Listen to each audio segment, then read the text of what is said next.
Well, hello and welcome. Yes, it's Algared, and I am on Jusatoon once again, attempting it feels like take number 55 for Jusatoon and an Aurora. And I'm sorry for the bumping there, I just realised I needed to move the microphone just a little bit closer. So, Jusatoon and Aurora, technically 17.5 or 17.9 or something like that, because it's taken so many takes to actually fix a problem I had, where somehow I had managed to duplicate the mic setting, and that was meaning that I was getting an echo through the live stream and also through the recording, and I really didn't like that. And I'm sorry for those who may have joined me during those live streams and and heard the echo and groaned and moaned and whatever else, but I do believe it has been fixed. Sorry, allergies driving me around a bend at the moment. I'm allergic to grass and I've had to mow the lawn, and oh man, it rips me a new one whenever I do it. Anyway, so seeing red. Why are we seeing red? Well, part of the reason we're seeing red is because of all of these little red envelopes that are all over the place, and just because I'm actually looking for some to again show you, I can't find them. But I just literally did pick up two before, just as we were talking, and I'm just walking through Hurston station at the moment, picking these little red envelopes up. Now these little red envelopes are basically part of the Red Festival. The Red Festival starts on the 11th of February and goes through to the 26th of February. It coincides with our modern day, or our current day, Lunar New Year, but it also incorporates other aspects as well. One of the other festivals that gets, or holidays I suppose, or events that gets picked up in Star Citizen during this time is also Valentine's Day.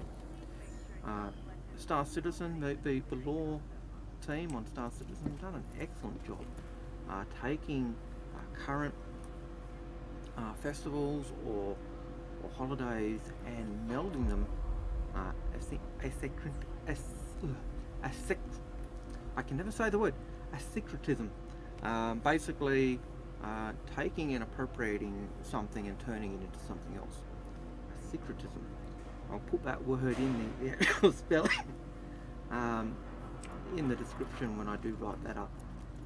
And wouldn't you know it, I've just gone through several areas where I normally find these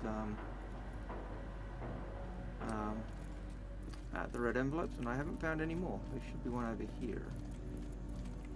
No, oh no, I do. They have been picked up.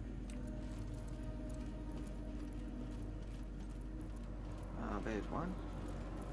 Fine. Oh, there's another one. Two there. Haven't seen one on that ledge before. So these are the red envelopes. They're basically exactly the same as we're finding, or the same type of idea as we're finding when we're doing Luminalia, which was like New Year. Again, another one of those syncretism, where we're seeing a syncretism being used by the law team to kind of morph and change festivals that we have in our real world into a futuristic game setting. So the idea that, yeah, they're still around, they've just been adopted and changed and morphed to better suit intergalactic world rather than just our world. Anyway, so that part of what Red Festival is all about. It's a Lunar New Year, but it's also picking up elements of Valentine's Day and other things. We also see Valentine's Day also gets, in a sense, shifted in Star Citizen, if you like, to the 11th of February. And that goes by the name of Coramor. I always think of, whenever I hear that, and I wonder whether the law team was kind of influenced by this as well, But I always think of the Addams Family and Guma, or oh my Coramor. It's just the kind of the way he used to talk to his wife. And she'd talk French, he'd talk French, and she'd just swoon. And the name there always reminds me of that. So with Coramor, you go around picking up these envelopes. They're worth, if you actually pick them up and take them to the admin building, you can actually sell them just like you would cargo. Actually, I think you could possibly even sell them at any place you'd sell cargo. And they're worth 1,000 UEC each. Now, if you're a beginner player, or you're like Jusatoon and only have an Aurora, these are a really, really huge income boost. As a result of doing Luminalia, as a result of doing the Xeno threat, and participating in picking up these, Jusatoon has fully equipped her, or fully upgraded her Aurora. It's now the Aurora Australis, named after the Southern Lights, aliasly known as the Aurora Australis, not to be mistaken with the Aurora Borealis, which are the Northern Lights. And so we've renamed our Aurora to the Australis. We've given it a green and gold paint job, or a green and yellow paint job. We have changed the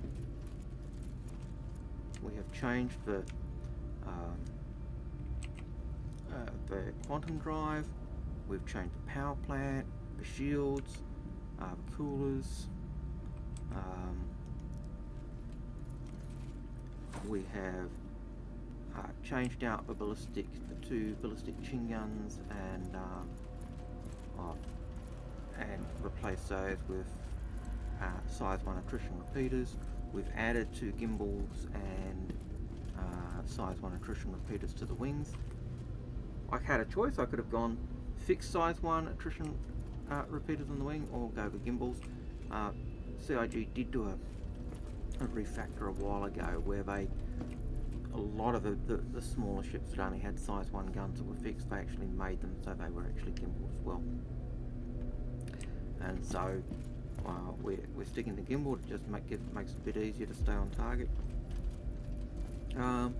We changed out the missile rack on the Aurora, so it's now got the option of taking a size 2 rack that takes one size 2 missile, as opposed to the current rack that it is on the ship that has space for 2 size 1 missiles.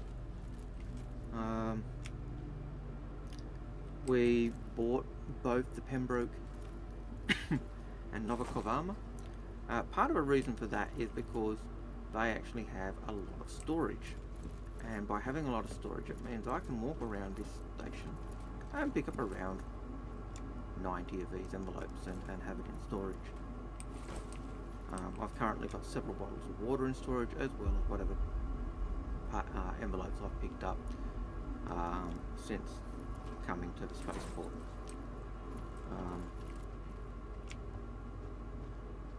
I'll pick this one up and we'll have a look at our inventory and see what we've actually got in there. So looking at our inventory, we press I if we're using the keyboard. And we just wait for it to kick in. Alright, so we've got 2 bottles of water and we've got 30 of those envelopes in our inventory, and we're using 22%. Now, because I've got this armor, I can actually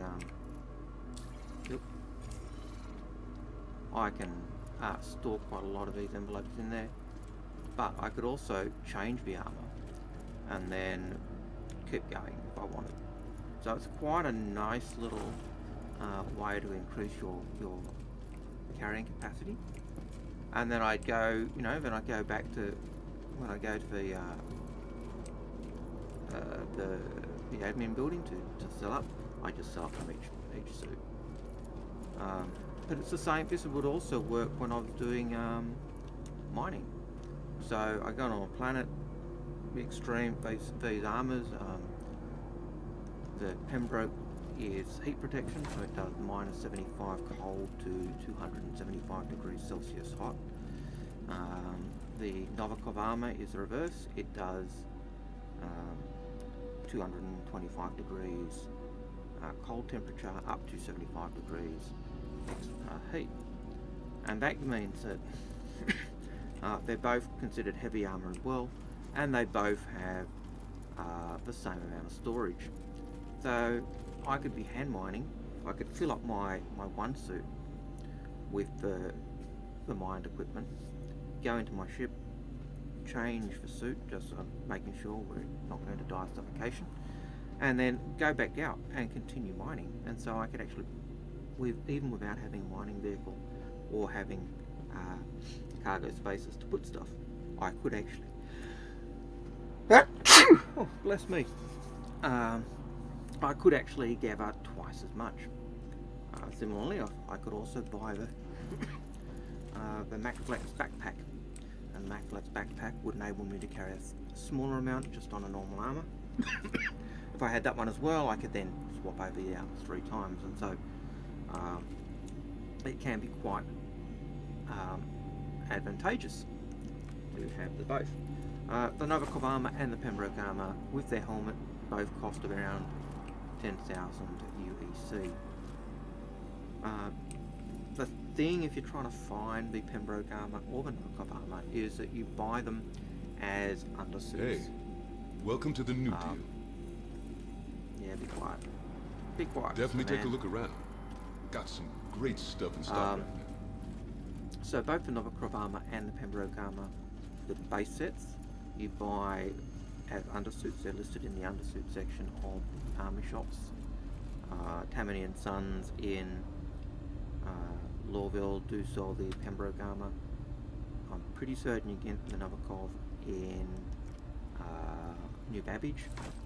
But then when you've bought that armor, you need to also buy the helmet, and the helmet for them is in the armor section. So you've got to, you need to get the 2 parts. But the nice thing is, because it's listed as an undersuit, you don't have to worry about arms, legs, torso. You just get the whole lot in one hit. Anyway, so we're picking up our envelopes, and there's usually 2 around here. So someone's probably come through here recently and picked them up. But that's okay. One of the things I do like about the envelopes is the timer. So if I'm picking up envelopes, you may have noticed a couple of times I'll pick one up, and then if I go to the next one, there's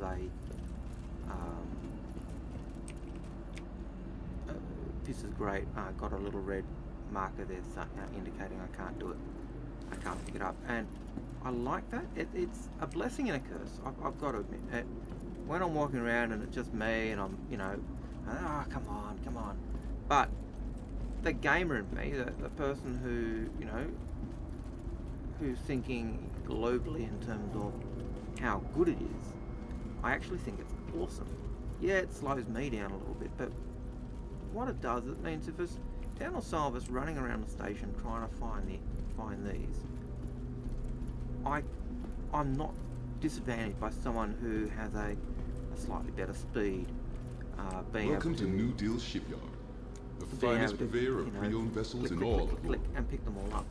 Because of this little timer, take a wander and see what we have. There it is there. There are some real gems today.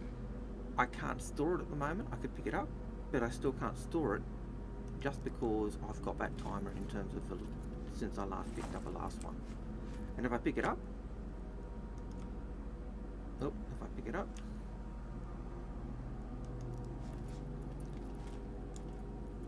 the definitely storage take a look is around. still got some great stuff in stock. Not available to me. So I'll do this one again. I'll pick this one up. And I think this one, again, I can start if it took too long. Right, this one, up. Again, the timer has gone really quickly. So it's just a little bit of a timer. I think it's only 2 or 3 seconds, really. It just feels a bit longer at times. But the beauty of it is it means if I was picking these up and you know, and there are other people trying to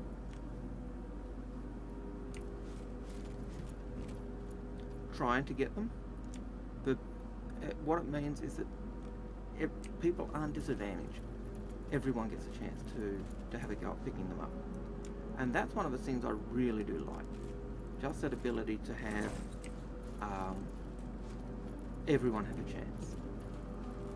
And you can see, because they're in different areas, you know, if I was here with a slow computer and you know, someone else would come running in from the back end, just because they're all spread over the place, I would still have a chance of picking up some of these envelopes, and that means everyone gets a chance to get a bit of a goodness. And so I do like that. I've never really liked that sense where someone comes along because they've got super fast F-click, or they've got it set to a macro, you know, a macro on a toggle. So it's just set to automatically just be picking up anything they pass. This stops that, and it just means that everyone gets a chance of picking stuff up. And so, you know, that's just one of the things I do like about this.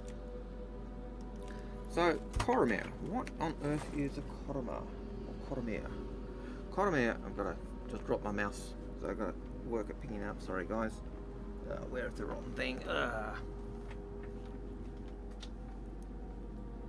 So, Coramor is named, it's kind of the Star Citizen equivalent of Valentine's Day, and it dates back to 2486. In 2486, on the 11th of February, Yuri Ilian disappeared while trying to find his true love, his Coramor, or Corazontan. And Corazontan had been living on in the Orotani system, and as the law goes, the Orotani system jump point collapsed. It collapsed a while ago now. I can't actually remember the date. Let's just see if I can find that. It actually doesn't tell me the date. I think it may have been 2486, because it would have been around the same time the jump point collapsed and Yuri was looking for his love until he disappeared. And so around that, you know, 2486, 2487 is when I believe the jump point collapsed. I will check that when I can. In fact, while I wait for this one, I'll go into the Galactopedia, and I will look up Orotani. So let's have a look what the Orotani is. Orotani jump point, hopefully it tells me. So human expansion. And so during the colonial era,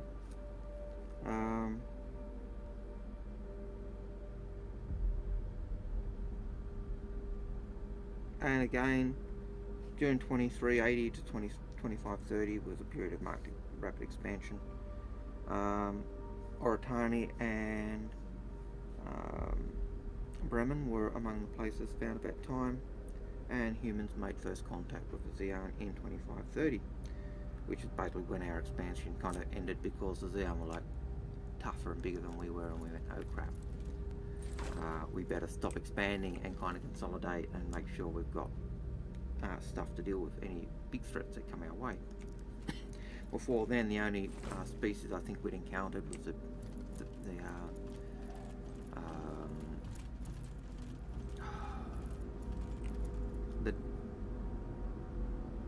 Banu. And the Banu, you know, they're soft and cuddly in comparison. They're probably a bit more like Ferengi, which kind of makes them not nice and cuddly. If you think you got a good deal from a Banu, take a wander and see what we have. You know, check your there wallet. Are some real gems to check that you've still got your arms and legs attached. Check that you still own your ship, because chances are you'll have what you think you've got, you probably don't.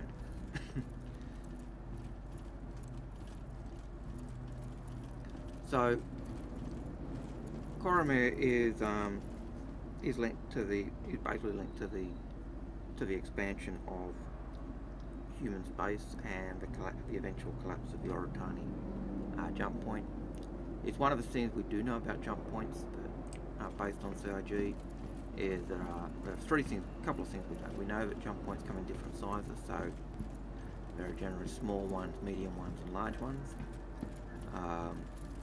Whether that's to do with the stability of the wormholes, which means different ships can go through them, or whether it's to do with the physical size of a jump point. So, you know, you think of Star Trek Voyager, where they found a wormhole and they thought, awesome, and when they actually checked out the wormhole, they realised it's too small to send the ship through, but they could send messages. Are the wormholes a bit like that, or are they a standard size, but because of the stability of them, the bigger ships can't go, have difficulty going through them if they're not that stable. We do know that wormholes do collapse from time to time. The Oratani is the most famous one. The understanding I got is they would collapse. Often they would collapse and then kind of shift or reform. But the Oratani one collapsed and it didn't reform. And so the system, which only had the Oratani jump point, was cut off. And so somewhere out there is a human colony, human civilization that was cut off from the UEE. Have they been captured by taken over by Van Duel? Did the Banu come in and enslave them all? Have Xeon done? We don't know. All we know is that the system is off our radar. We just don't know where we are. So Coramor is named after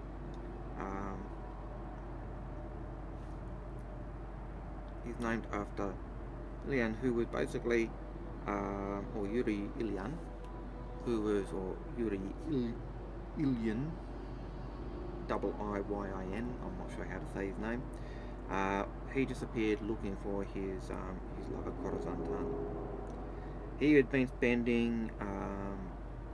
sending messages back to her family, basically saying, hey, this is what I'm up to.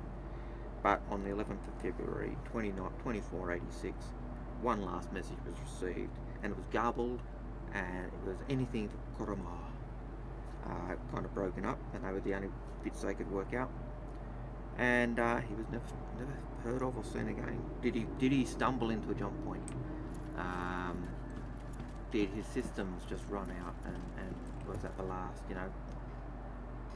was at the last gasps of desperation as he was, pushing beyond the limits of where he could really go. In lore, that became popularized 25 years later, in a movie or a biopic, and over time, that became a very popular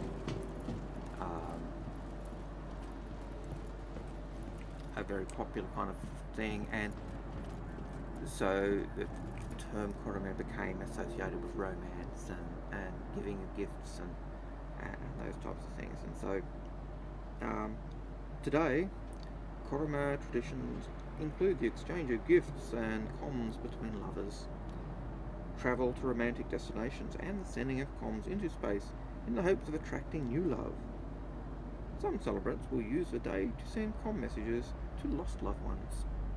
The colours pink and black, the same as the livery on Yuri's ship, in Coramor, are associated with the holiday, and so that has kind of been asyncretically, or asyncretism has been used by Star Citizen to kind of take elements of Valentine's Day and then meld it into something new, and I do like that.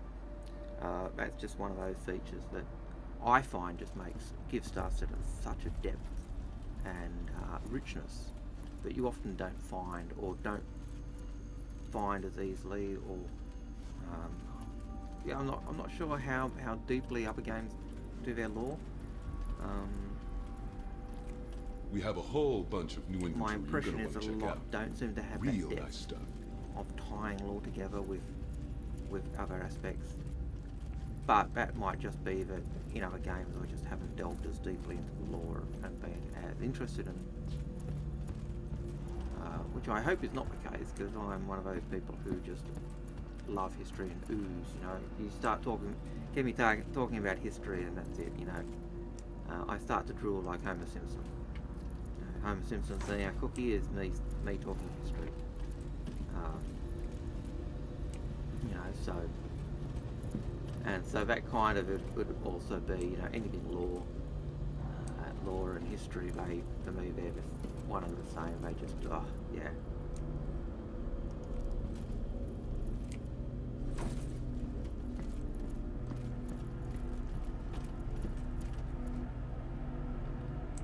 All right, so so we've basically done the loop of all the places. I'm going to walk back down to the train stop. Look, they've even started to respawn down here. And what I'm going to do is I'm going to catch the train back to the hub area, to Metro. And then from Metro, I'm going to go to the admin building and sell up these envelopes I've picked up. The goal of what I'm trying to do at the moment is to move up to owning a Cutlass Black. We're going to aim to buy a Cutlass Black in game. Not that I want to get rid of my Aurora. I'm quite happy with the Aurora. I think it suits Jusatoon really well. But the reason I want to get the Cutlass is because it's a much better ship in terms of carrying. Well, it's the only ship that really carries the rock mining vehicle. Yes, I could go the Nomad, but the Nomad I think is a piece of rubbish. I don't think it's a single player ship. If I've got a single player ship, why on earth would I buy another one that I think is nowhere near as, you know, it's only half as good. When I can go for a little bit more, I should check the pricing of those ships. Certainly, if I was buying with cash, the Nomad is like $80 of cash value, and you compare that to the Cutlass Black, and the Cutlass Black is only $20 more, and it does more cargo, more crew, better weapons, better missiles. It really does just leave the Nomad for dead. And I normally would not say, hey, buy that. I would normally recommend people buy and only buy either the Mustang or Aurora pack. You don't need to buy any of those bigger packs. You don't even need to buy the Titan Avenger pack. If you've only got a limited budget, if you only intend to spend $50 American on the game, then you're looking at getting an Aurora pack or a Mustang. Now that will give you access to the PU. Now, which is this version of the game. I personally think that you're better off making sure you pick up the Squadron 42 version as well. So often they're called combo packs because you have Squadron 42 and the PU, or the Persistent Universe, in the same pack with the ship, and that'll give you Squadron 42 as well as what I'm playing at the moment. And I just find, to me, Squadron 42, the single player game with multiple stars being involved in the cutscenes and being characters, is just legendary. You've got Mark Hamill, Luke Skywalker, or the voice of Joker. You've got John Rhys Davies, Gimli from Lord of the Rings. You've got Gillian Anderson, Scully from X-Files, and she's in, things on Netflix at the moment as well. You've got Henry Cavill, The Witcher. You've got Rona Mitra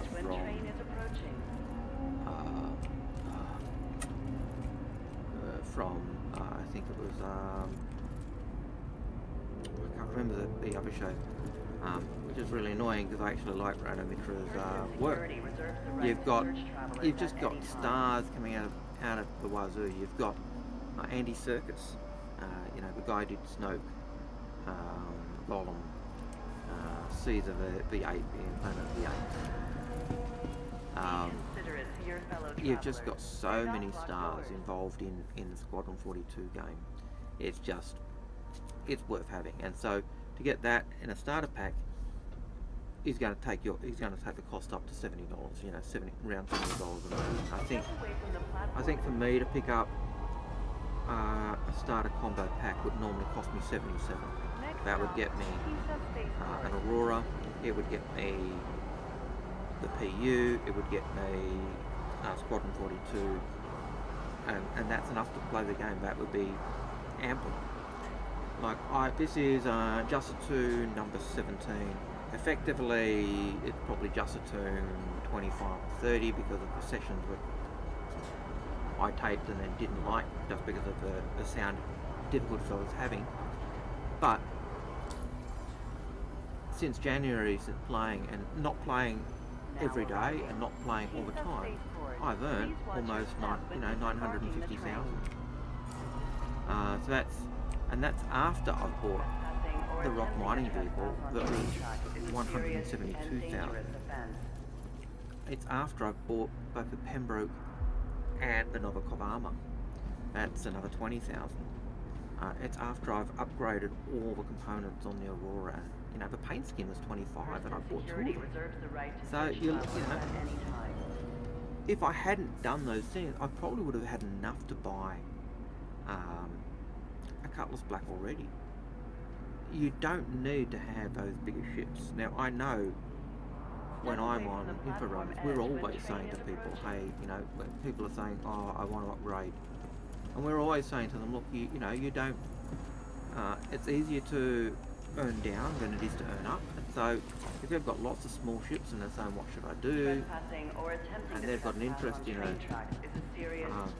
in one of the professions, we'll usually encourage them to go the biggest version of that vehicle they're interested in, just because that should make money or income so much faster than they will make it starting small.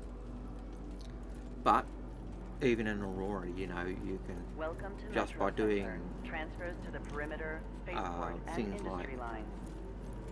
I find the distraction. I find when they talk in game, it distracts me. I really need to deactivate that.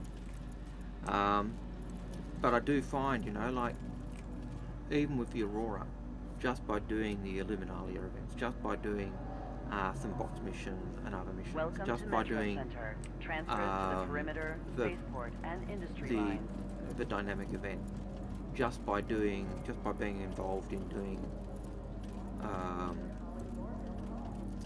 the Red Festival, I have made easily 1 million friends, and I'm very close now. I'm only a couple of 100,000 Welcome away to from Metro Center. Transfers getting to the that Cutlass perimeter, Black, spaceport, and industry lines. that's, to me, is insane.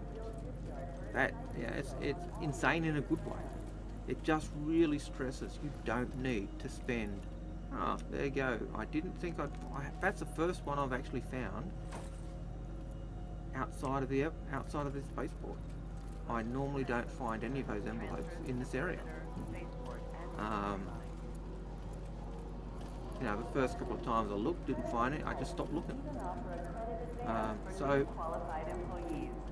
See your local recruiter for details. we're going this way because we want the admin building. We don't want the residential area. So it really is advantageous if you're a beginner player. Getting involved in these events will absolutely push you along and get you to those areas you want to expand, whether it's just in kitting out your ship, or whether it is being able to buy a new one. Now, even if you had a couple of black and you didn't intend to upgrade any further, that was, you were happy with that ship, you had multi-crew, multi-play with your mates, doing these missions could be the difference in being able to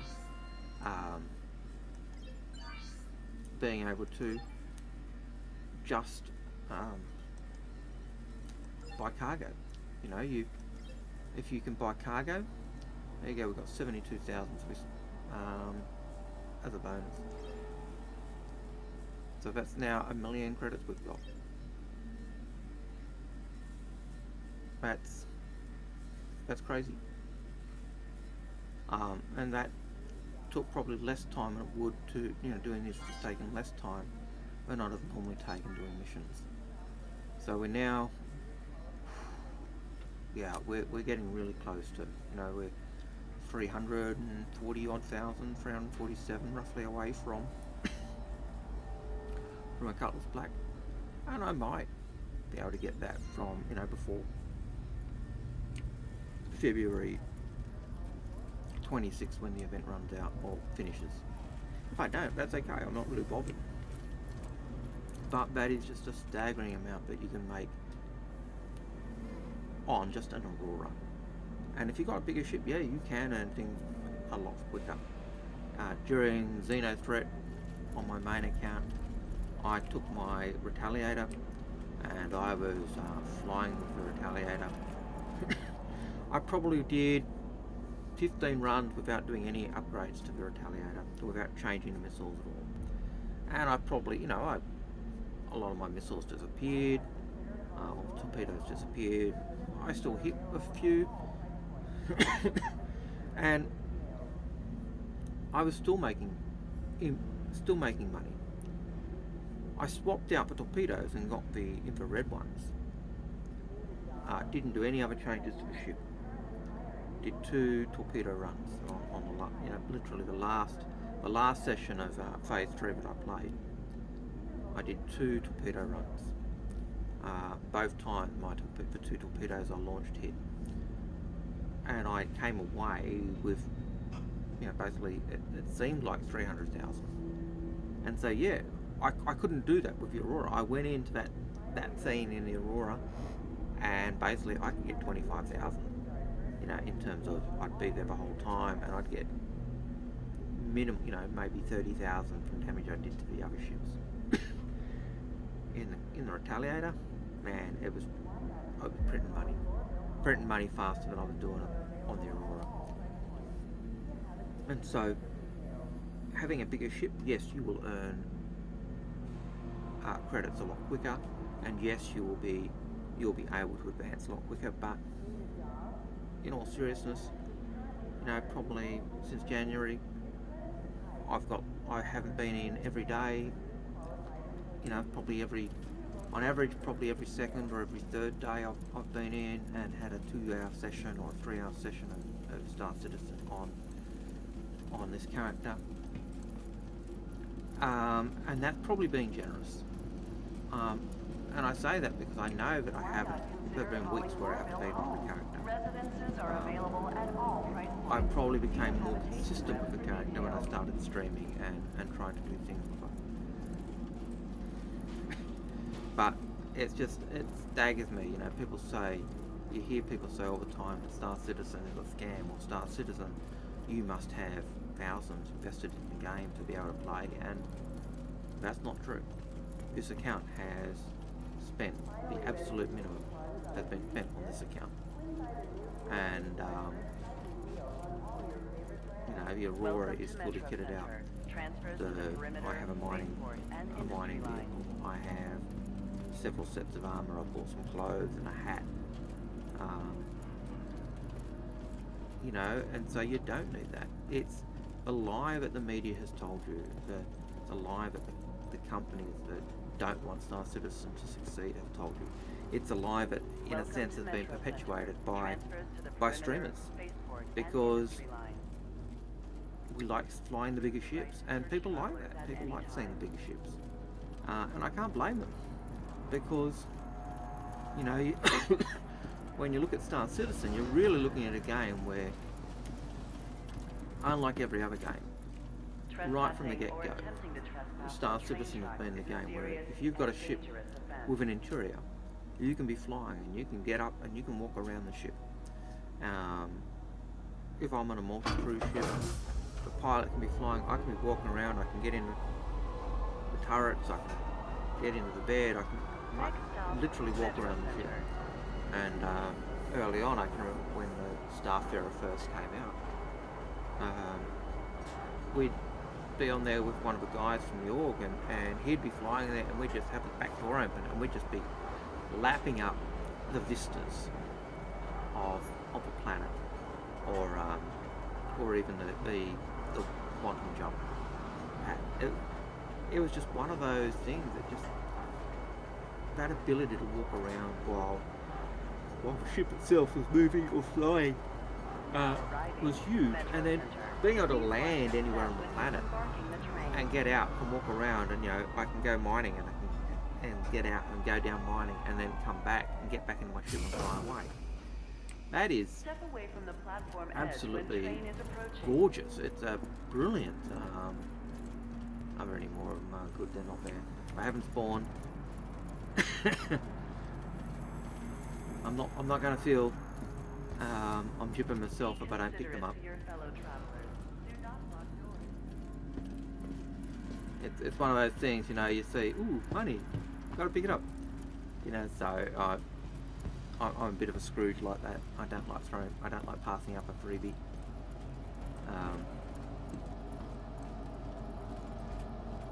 Somewhere there.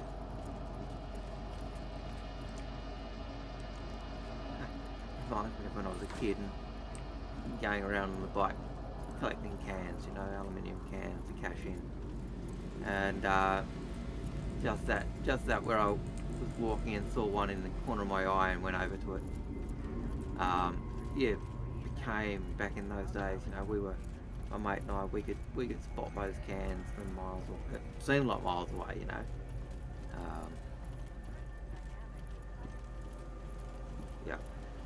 But we'll do a bit of running. I'm not going to go down there and check. If I run, I won't see them.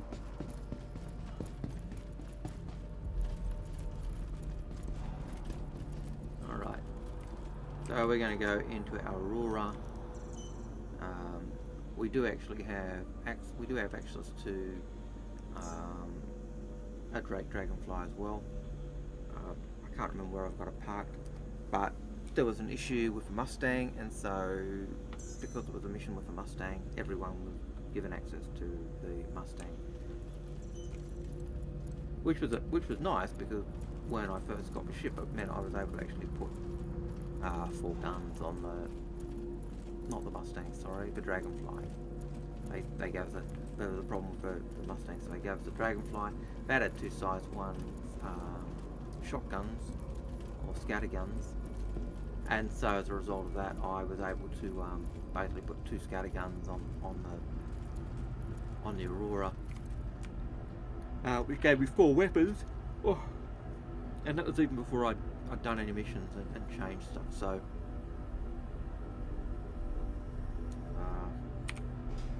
we'll answer that. It's probably not a good thing to do, but we're going to go see if we can do a mission and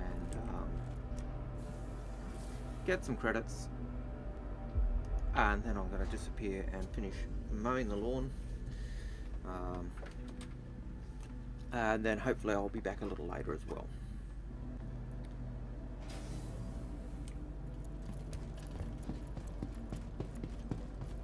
So you can see now we've got our Aurora. This is the same Aurora that is in the my cutscenes, or my start scene, my start screen. But you can see it is fully updated. We've got our attritions up on the wings, we've got our attritions on the nose, we've got a new paint job. I don't think you can see the components, but we do have new components in the ship as well.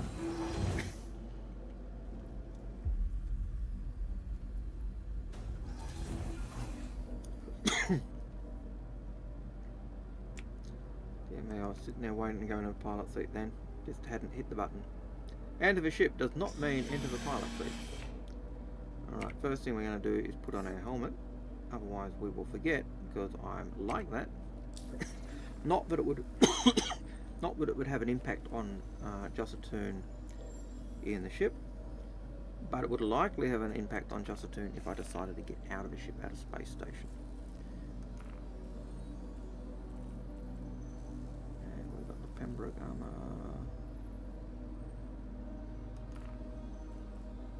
So we're wearing a Novikov armor at the moment. We do have the Pembroke armor, and I did have to rebuy the helmet.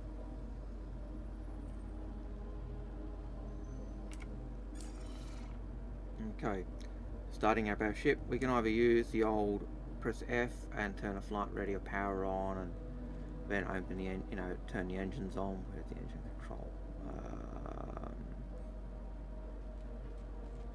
So it's one of these.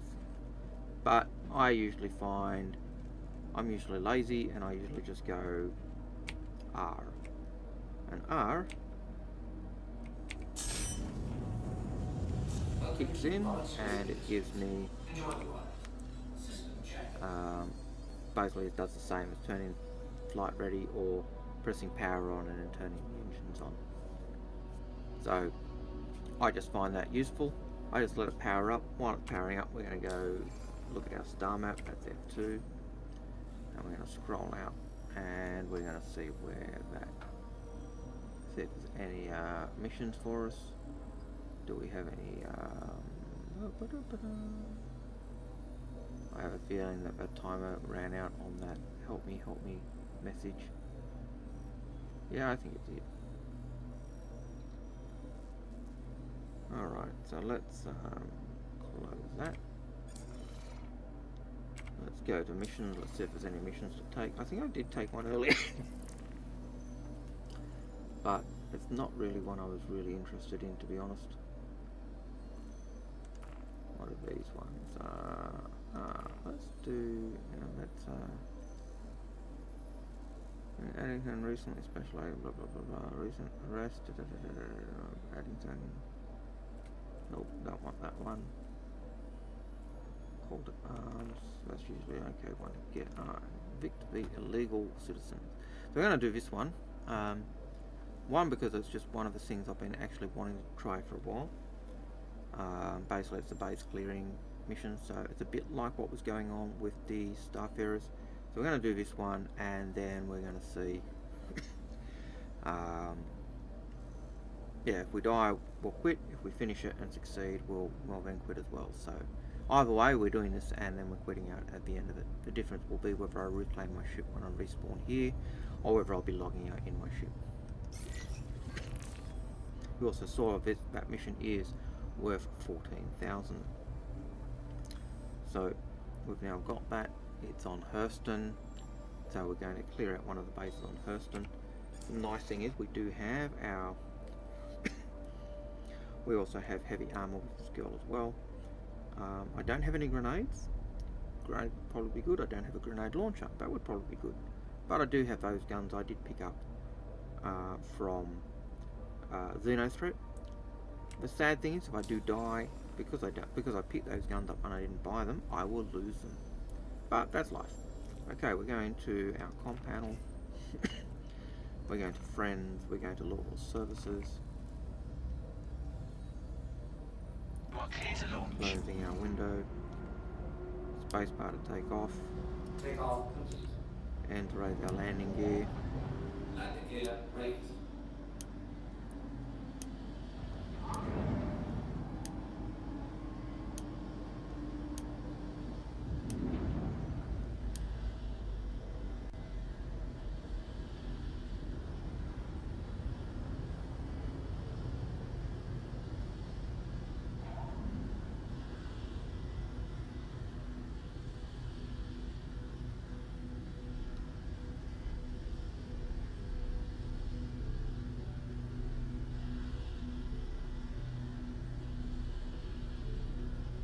Thank you, and please visit again. And we're going to go into cruise control, which is C, and that's going to give us our forward thrust.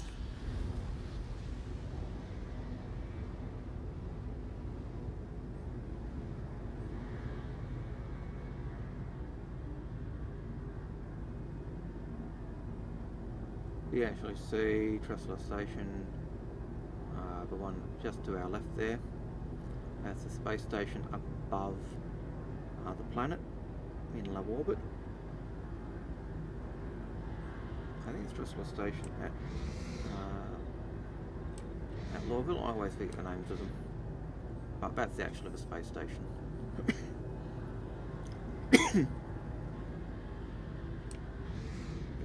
Wrong way.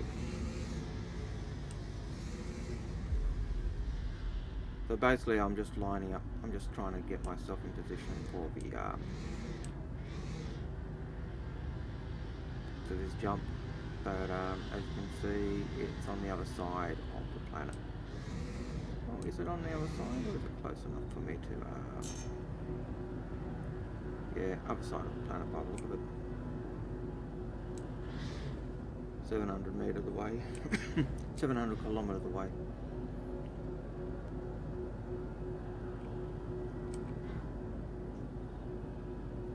So we'll just leave it like this. We'll get a bit of power, a bit of height. Now I do know this base, it's going to have turrets. The turrets will be firing at the ship, so we will take damage. Then we've got to go into the base and then clear out any NPCs that are in there. Sometimes you get players turn up as well. I usually suck at these, I usually avoid them. I think the first FPS, or first person shooter style I did in Star Citizen recently was Xenos Red. I can't really remember seriously doing anything previously. I did do some ops with the organisation several years ago. We would break into 2 teams and practice taking out clearing Korea Station, but I've never really paid attention. I think even then I was only using a pistol.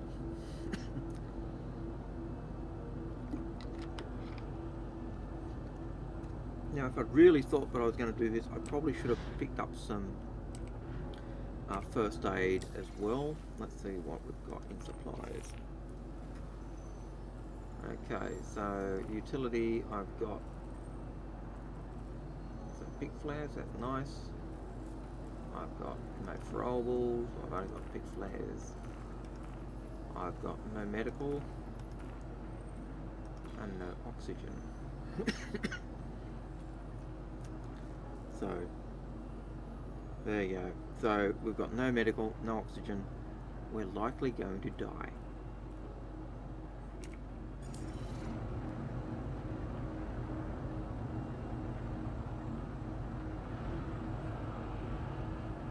Let's see if I can get the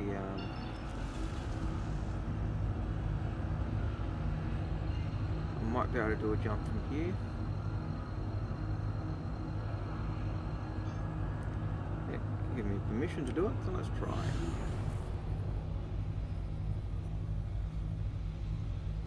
Water drive is now on.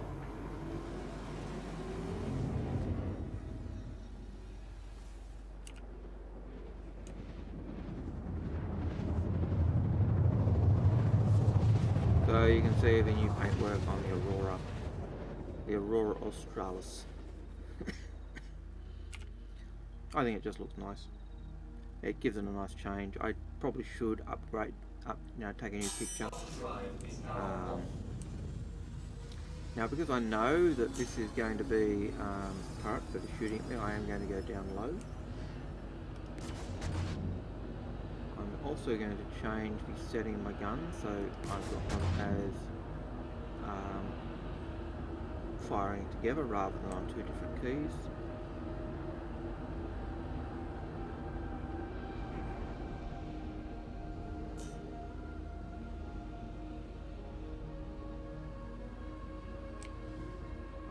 down. I actually don't know whether the turrets would actually shoot at me as an individual if I was on the ground rather than just at the ship. So,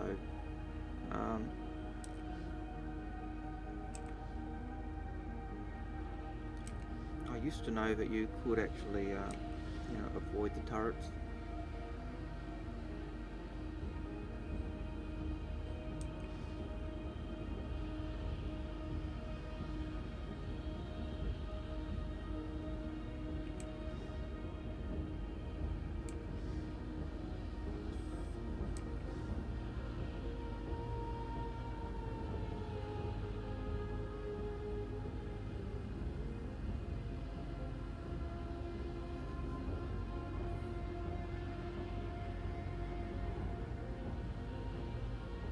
Taking a while to clear up, wasn't it?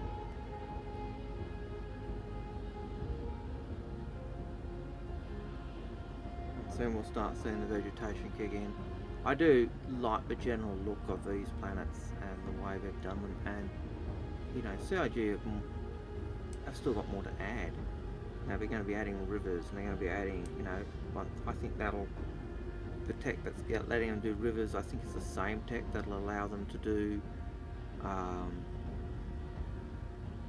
I think that tech will enable them to do roads as well.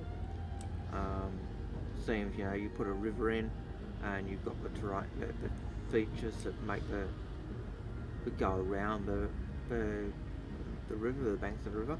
That's no different from having a road and looking at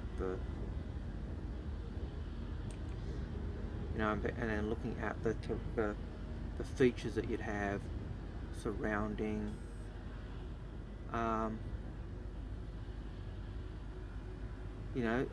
the edges of a road, or so.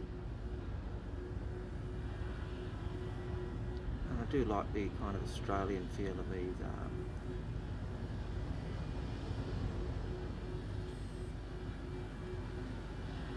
So if we pop this ride, we're going to see the base down below, and I don't know the range of those guns, but they'll probably, if they're in range, they will probably shoot at us. There they are, so miles away still. But we'll swoop down, we'll come in low, coming over the treetops.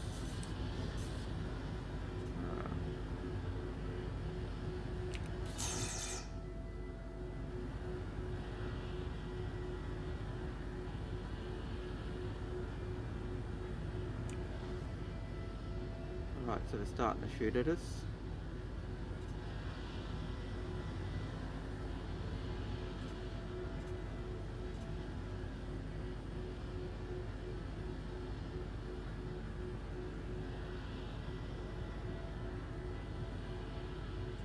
Still having a hard time targeting us.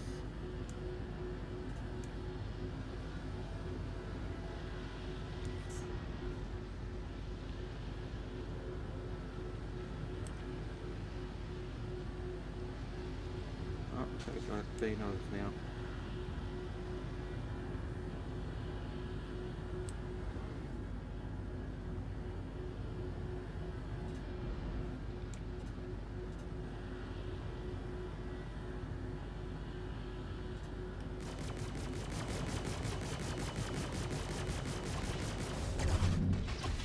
They're way too out of there, I guess.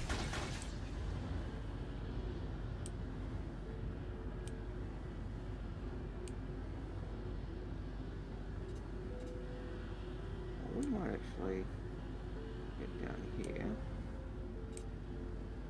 We might actually run in.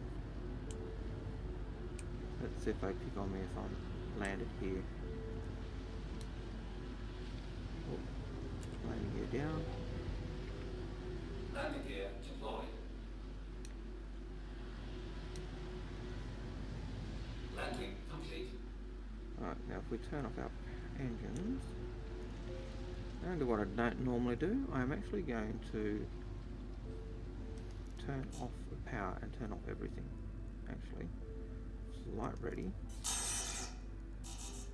I want to turn the engines off. that stops the smoke and the steam. That's just the particle effects that are done there. Now we'll turn off the power.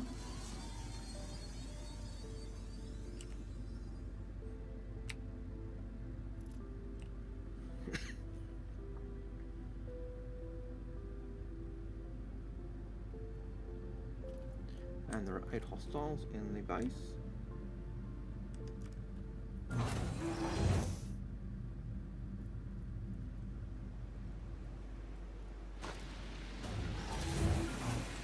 Now,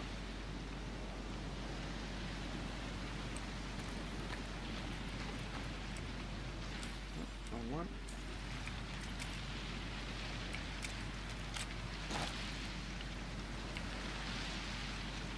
So we've got the thing of iron sights. Oh, we need to shoot from here.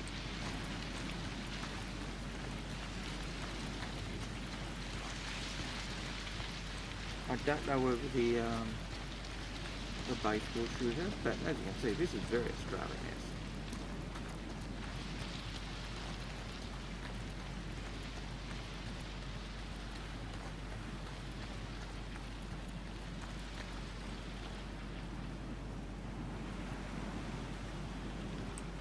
I'm kind of hoping that the Aurora parked over there with its engines off won't show up. So people flying over or even the base trying to shoot them won't have an impact.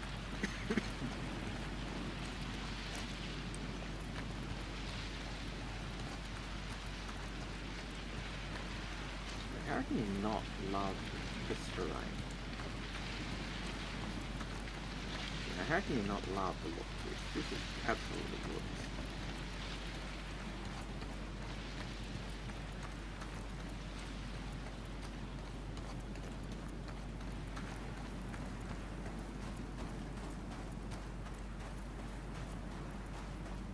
Now I haven't yet found any harvestables when I've been out. Mind you, to be fair, I haven't also been looking for harvestables, but apart from in the mine, but a lot of the plants, some of the plants do have fruits and things that you could pick up. I just haven't seen which ones they are yet.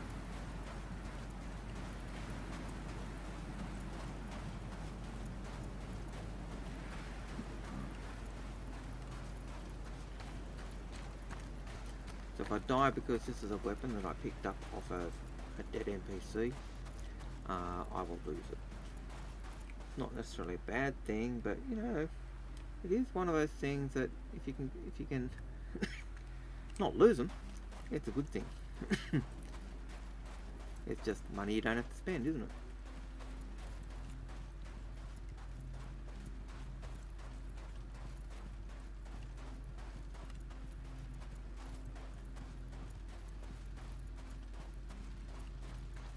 Wow, 2k out's a long way.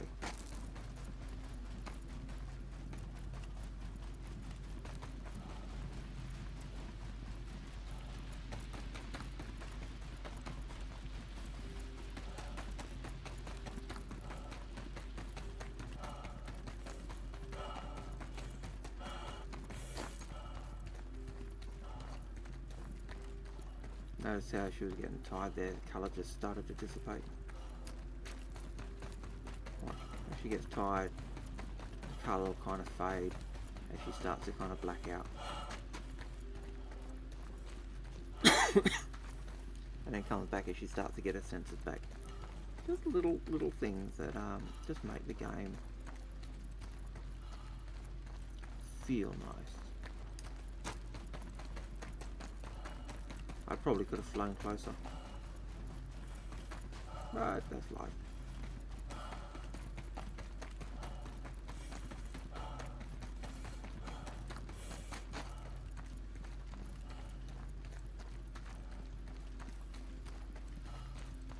I can also scroll up my mouse to increase my speed.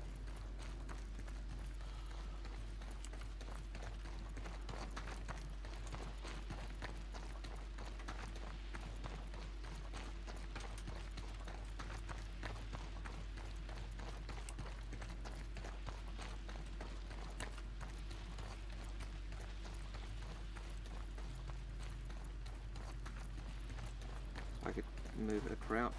Yep, move it a crouch. Let's see, it's so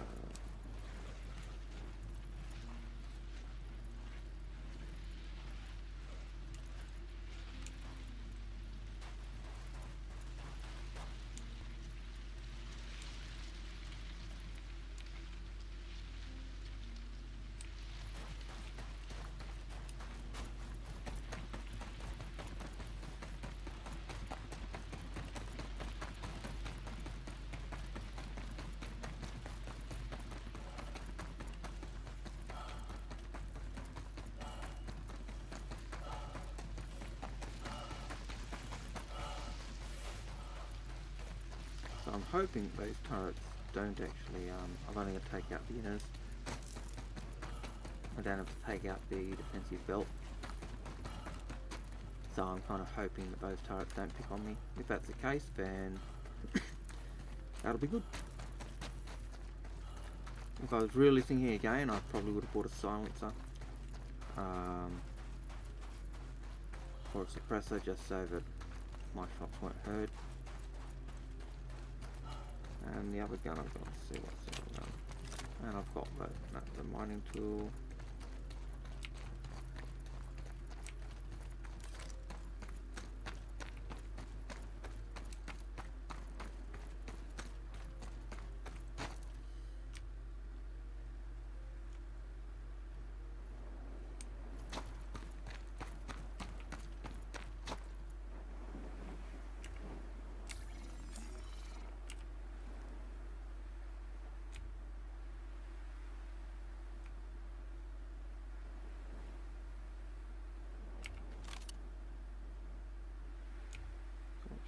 She's got the shotgun out now.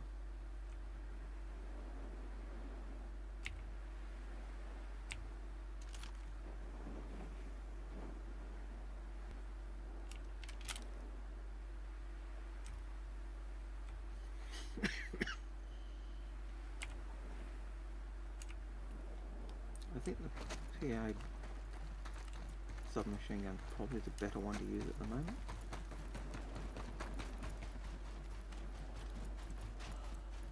But how awesome will this be when there are roads? You know, when you can actually have your mining vehicle. You know, I could see doing this by dropping off an Ursa and using the Ursa to take out the turrets. I don't know how effective that'd be. Certainly be cheaper than having your ship get shot at.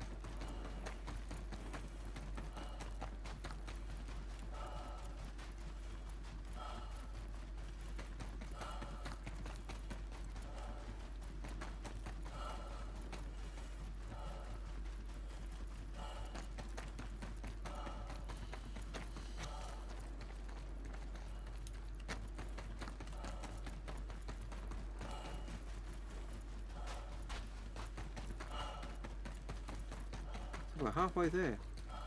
Aurora is way over there now. Way over there. Just to kind of, you know, break up the monotony.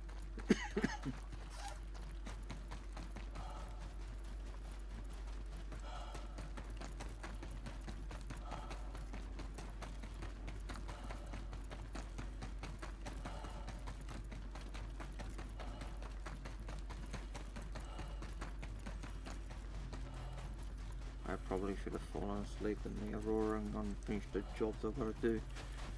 I've got one of the, I'm in the process of mowing my lawn, and I've got one of the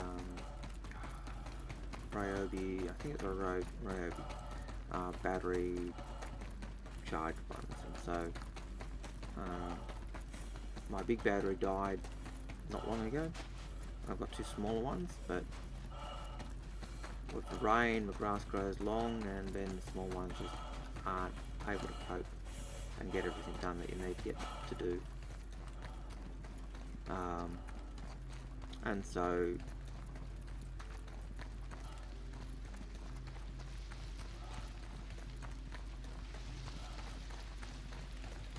because of that, I got the lawn half done, and then I've got the batteries, both my batteries on charge.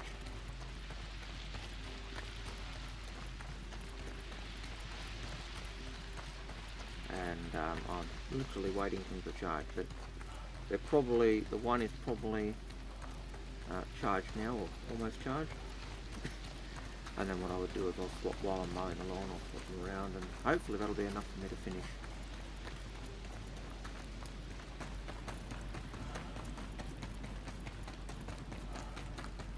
I love the savannah.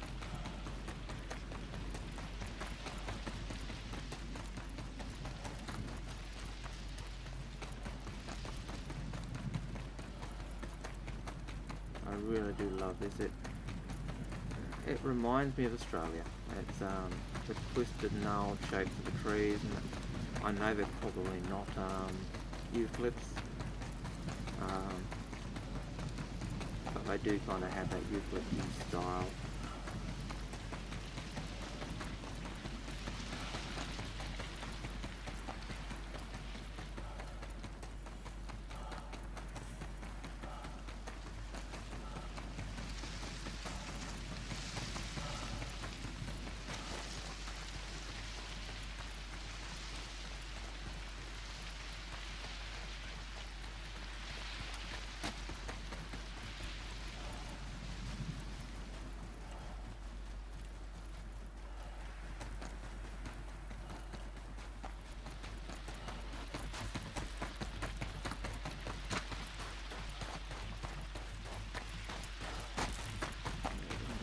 There. It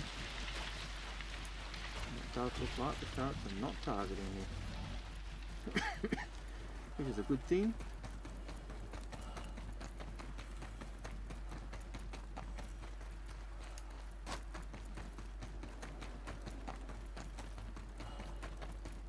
So we just look for the ramp,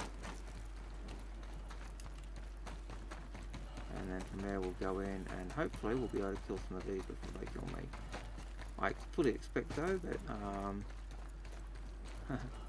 they're going to kill me before I kill any of them.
Two.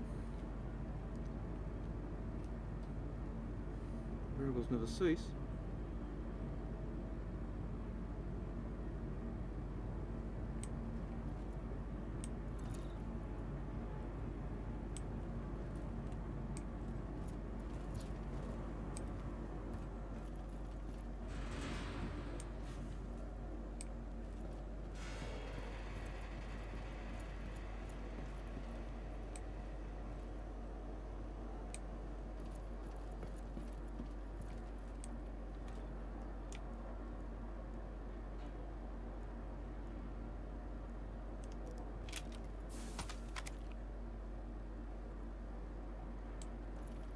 shotgun by the look of it.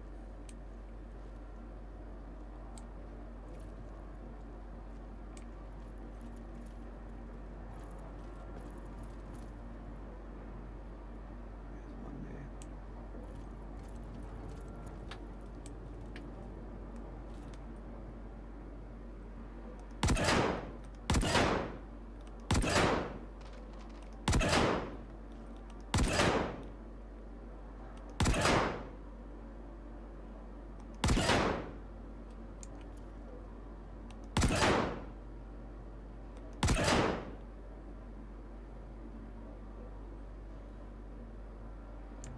Okay, so the AI is a bit bugged.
First one, so where was the second one?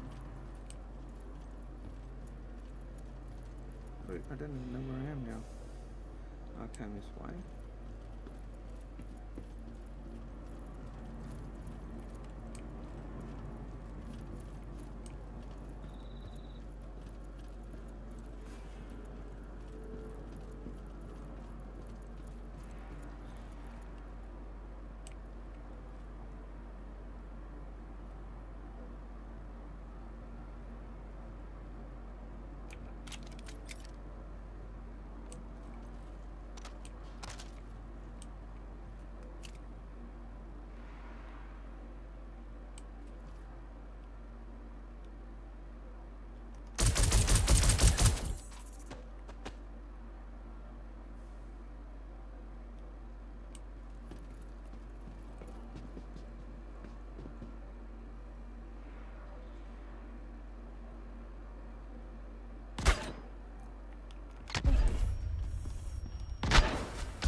And he got me.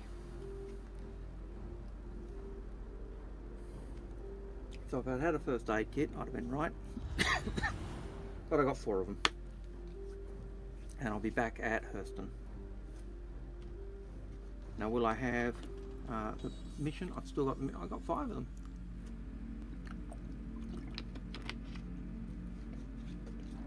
Alright. I think, because I've got 5, I think it is time we do try and finish that off. So you'll see I've still got both my weapons that I did lose, because I didn't lose my weapons because I had the pistol out. I don't think because I believe because I had the pistol out I may still have it. Let me check.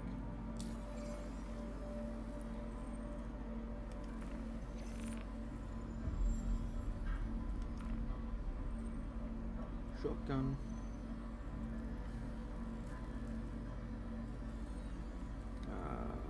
No, sidearm weapon is empty, but we'll take our arc light. Ooh. It's a glimmer. We'll take our salvo clad. We'll take that one because I know this is the one I've purchased in game. The one I've lost is my standard standard starting pistol. Okay, and we have I'll have to go get some ammo.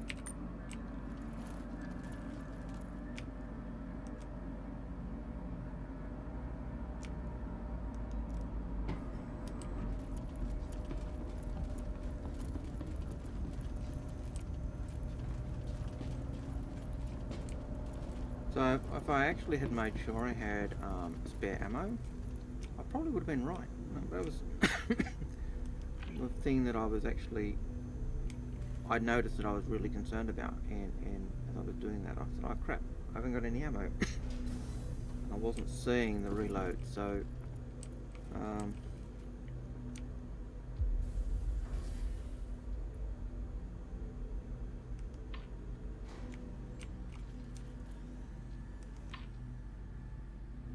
we'll get on the ground floor and we'll go to the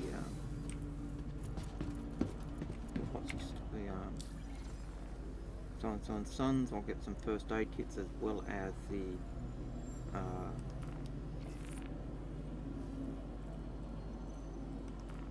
utility. Okay, so we want to get some consumable. We want to do weapons. Where do I go? Okay, we want to go armor. Where did I put one?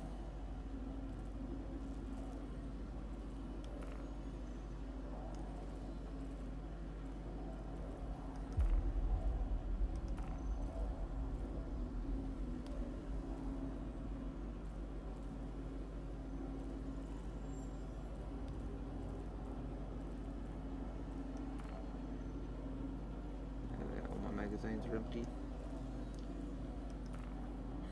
Do I have any magazines?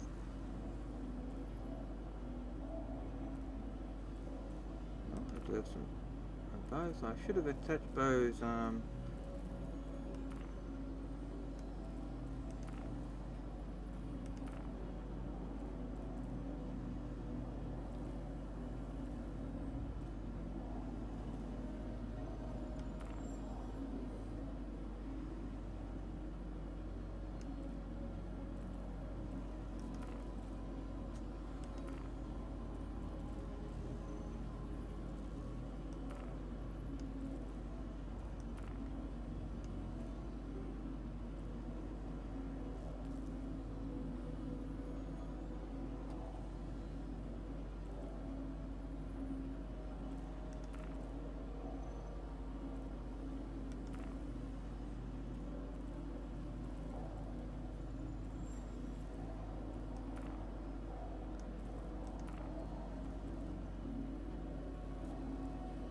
That'll do.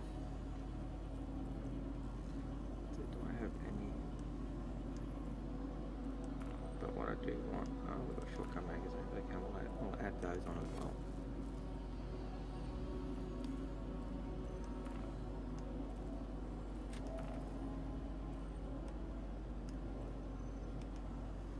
So that's another thing about this armor, the fact that it's got so many slots for stuff.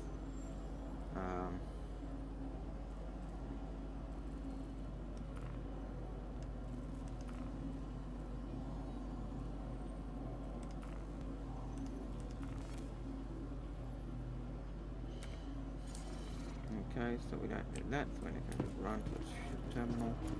I know we've got to run to the hospital and get some first aid.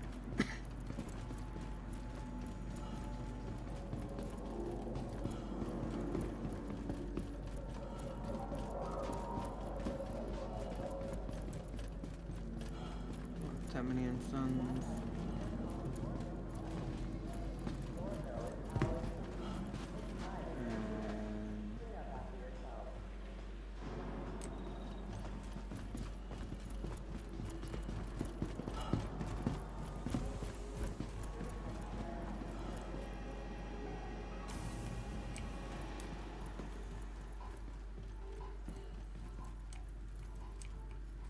Oh, you again. Go. Just go. Stop looking and go. Having shit, isn't he?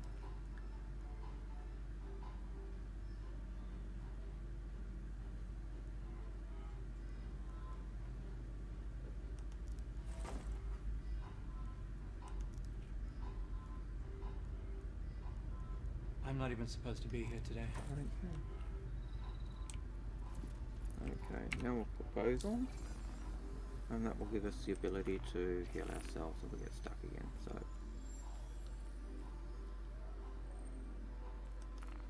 like, I do like the fact that, you know, that it's utility. Medpen, and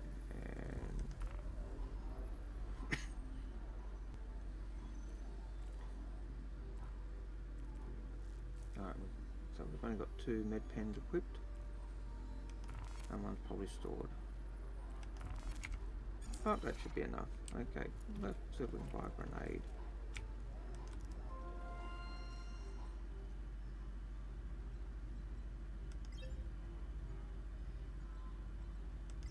Miscellaneous, nope. Weapons.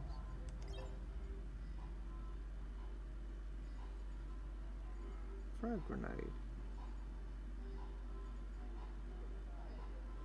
Nah, we're not going to take grenades. Don't need grenades.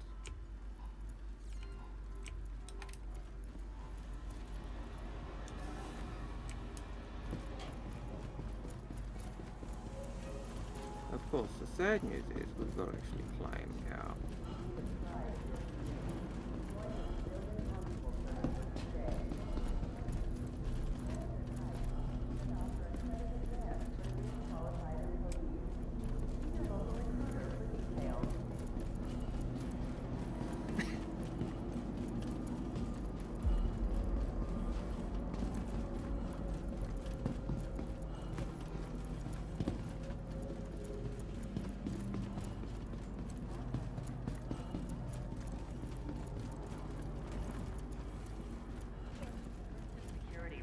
right to search travelers at any time.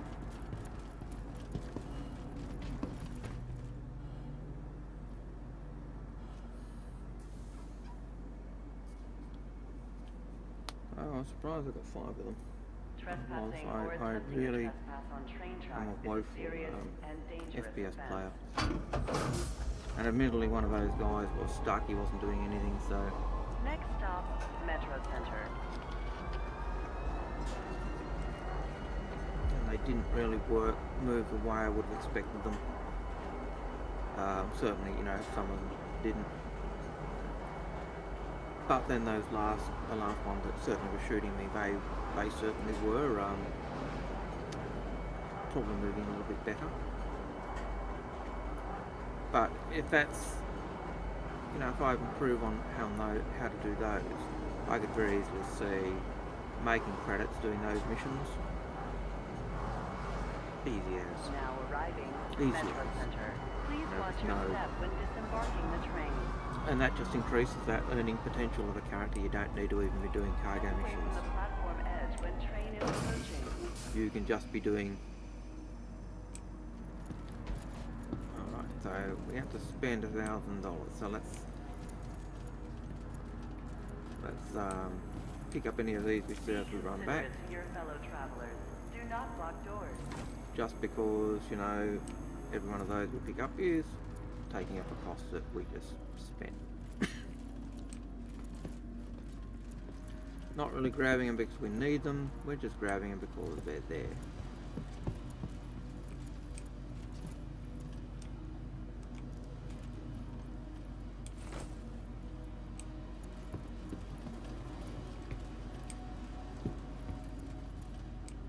The right way?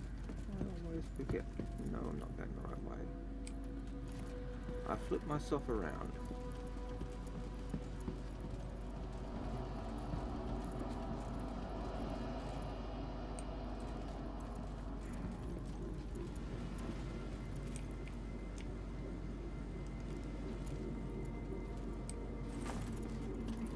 Just because I know that I'm going to reclaim my Aurora really quickly, I'm going to do it instant and it's going to cost me a couple of hundred. So I might as well make sure I get some freebies to cover it.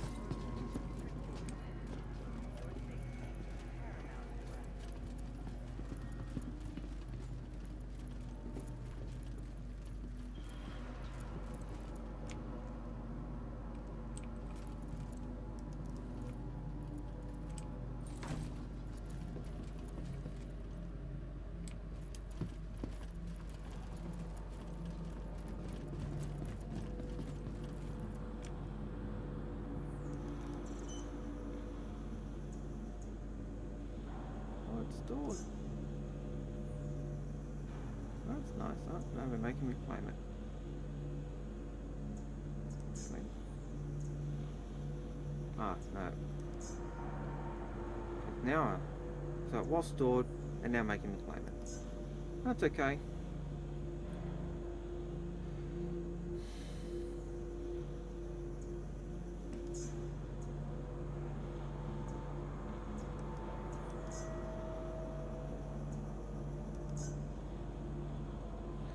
Platform 9. I'll hang a night at 9 like it was last time.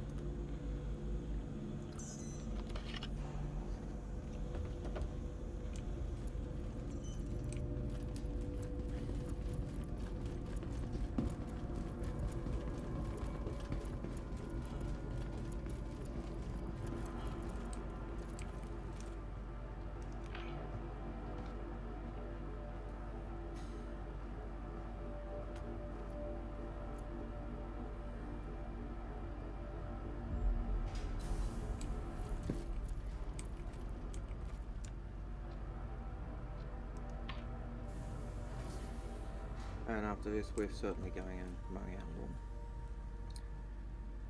That was a lot easier than I thought it'd be.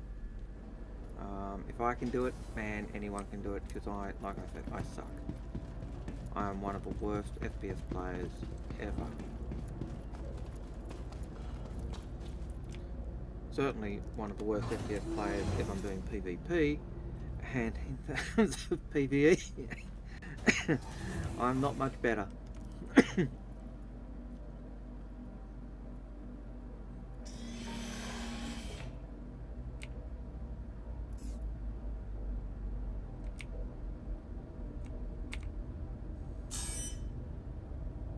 Welcome to Hard Space Industries.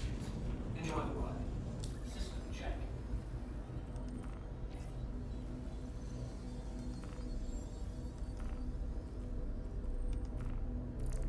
You are clear to launch.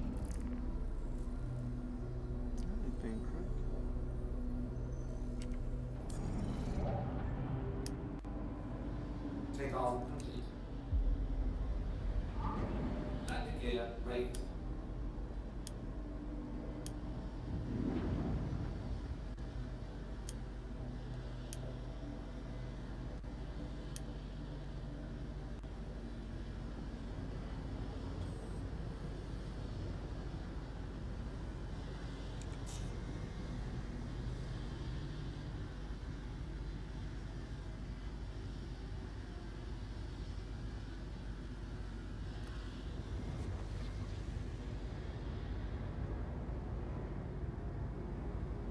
Thank you, and please visit again.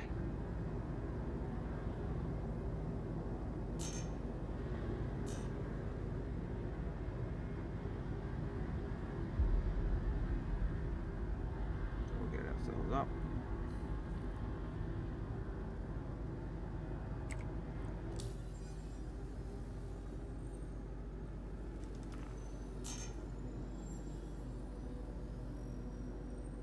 Because I'm tracking that location, it should show me.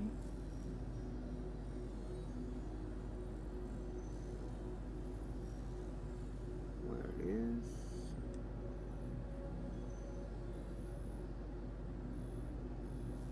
But I'm not seeing it.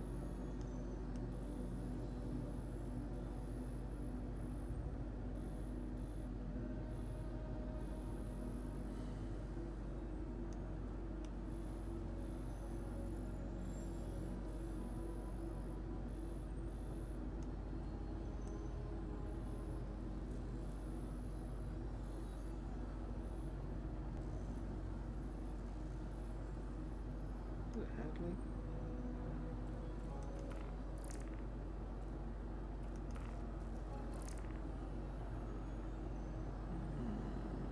Well.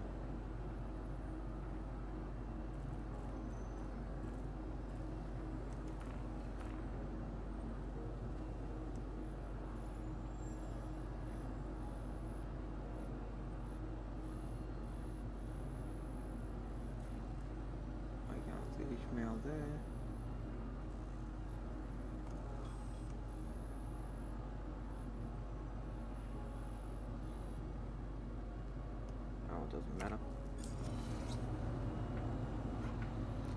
when they're high enough, but we should be able to go to the target.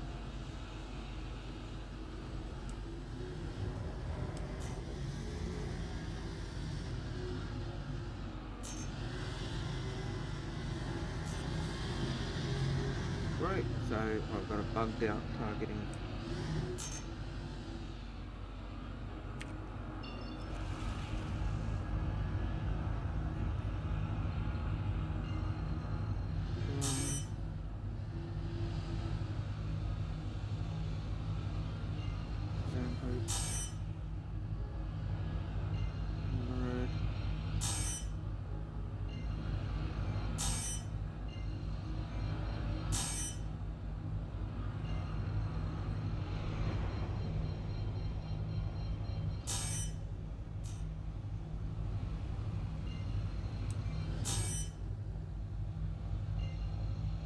Ishmael, there it is.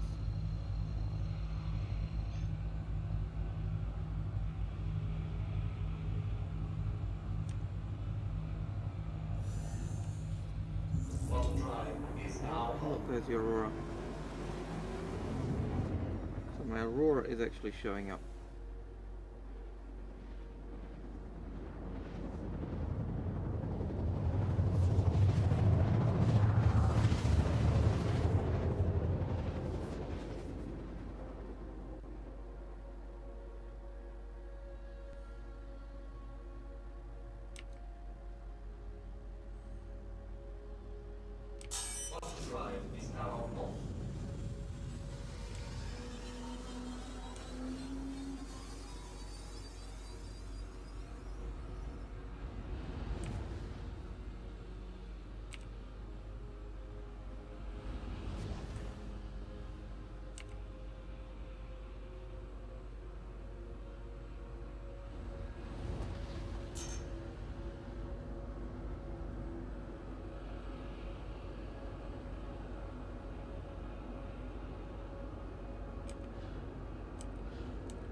Deployed.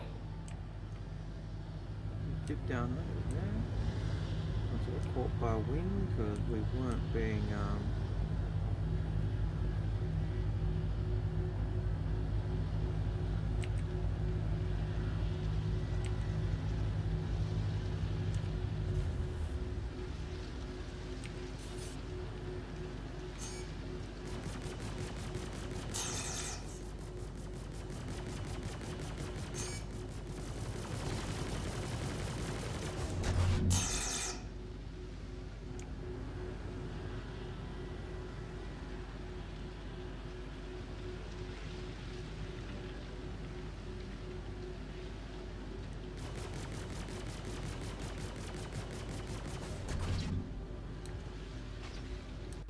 Shields damaged.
Target acquired.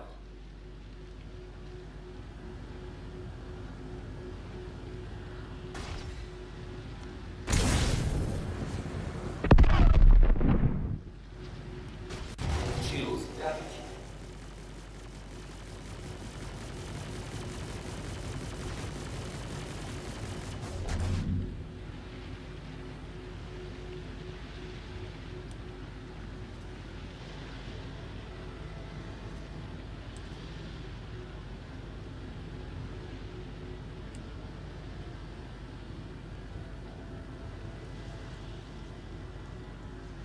Landing complete. Takeoff complete.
Target acquired. Missiles empty.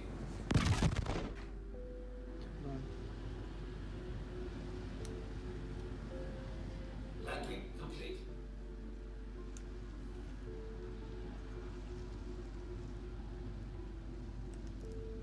Engines are off.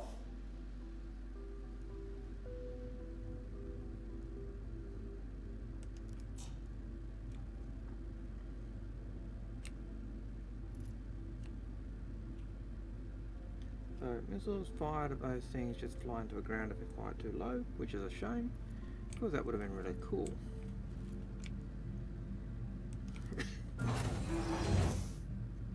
But we're significantly closer where we were last time. We're closer by about 1,000 meters, so that's good. Down downside is, where are those peckers?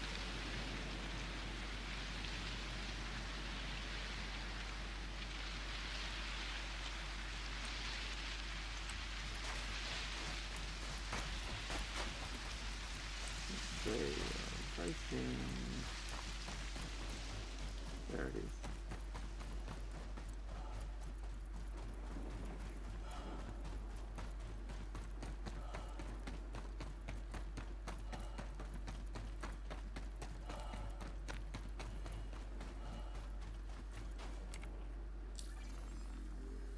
I'm going to try get a mission tracker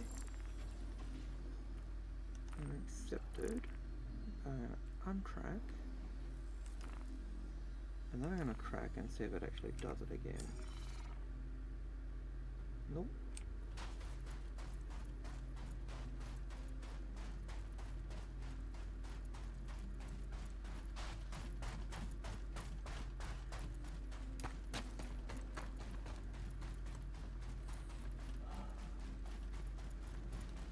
So this might be a bug where the mission has basically failed because I got killed. But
use reload.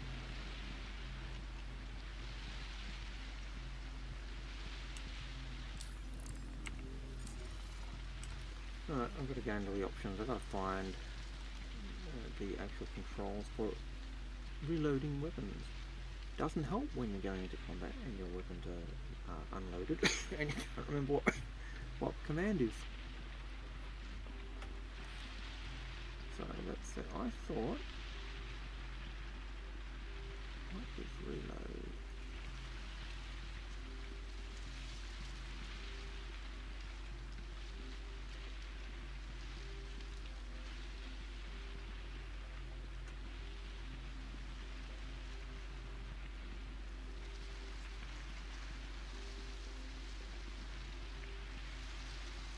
Top line, nope.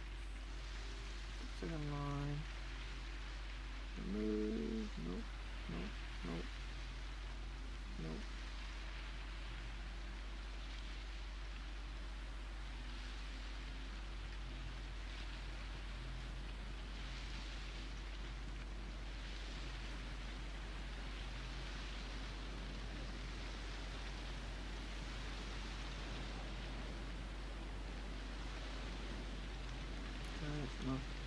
Unfortunately, they changed the control. I could have swore it was just using the R key before, but really, that is not the case.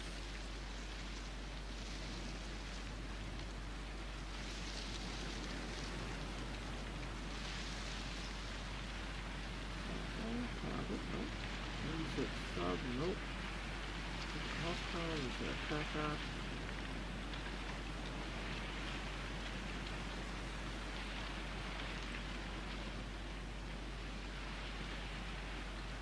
Helps to have it for foot. Jacket, reload the gun. Okay. I was right. Well, assuming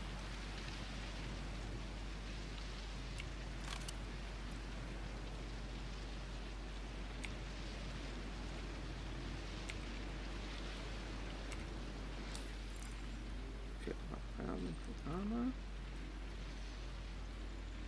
Don't want that. I want my personal. I do want that. Oh, and it looks like my mobiglass is frozen, which could be a bad sign. It could be that we're actually getting close to a 30k.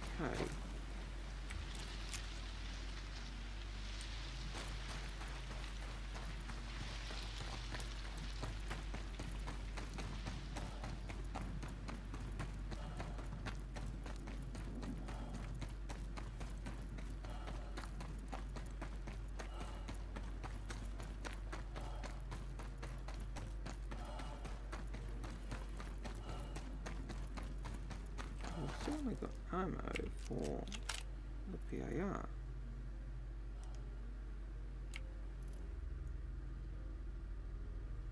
What's that? Oh, the mining tool.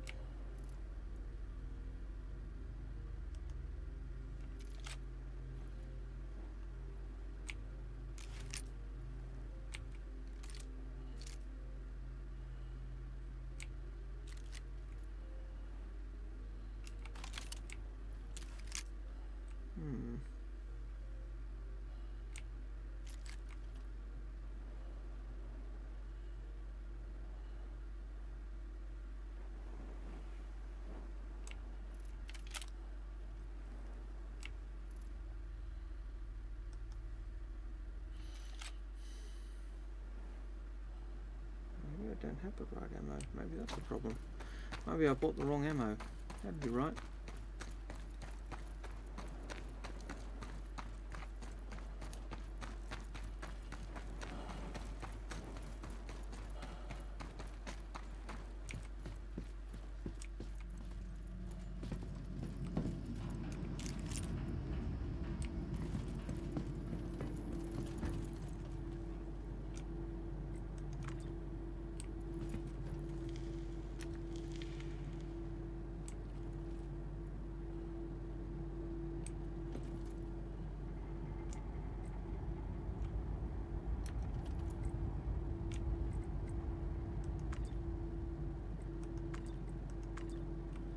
I think we got a 30k.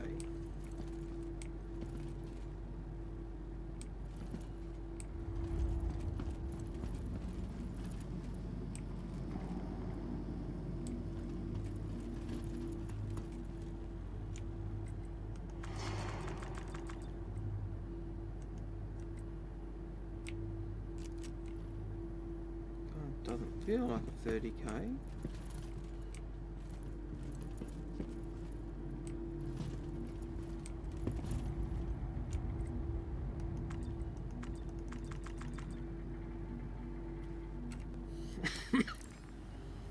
But I have a feeling it is a 30k.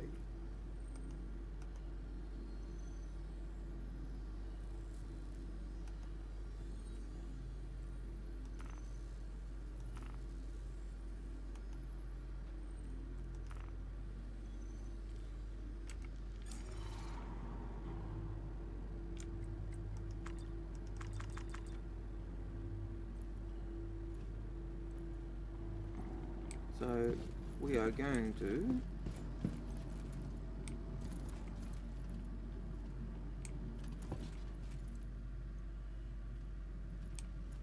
I think we're just going to abandon the quest. No, we're just going to commit suicide. We're just going to quit out. We're not committing suicide, we're just quitting out. Alright guys, so unfortunately real life does call. The game seems buggy or it's discontinued the mission because we got killed. I'm not really sure, but I don't have time to fiddle around at the moment and look. So take care, God bless, be well, and I'm out of here. Ciao.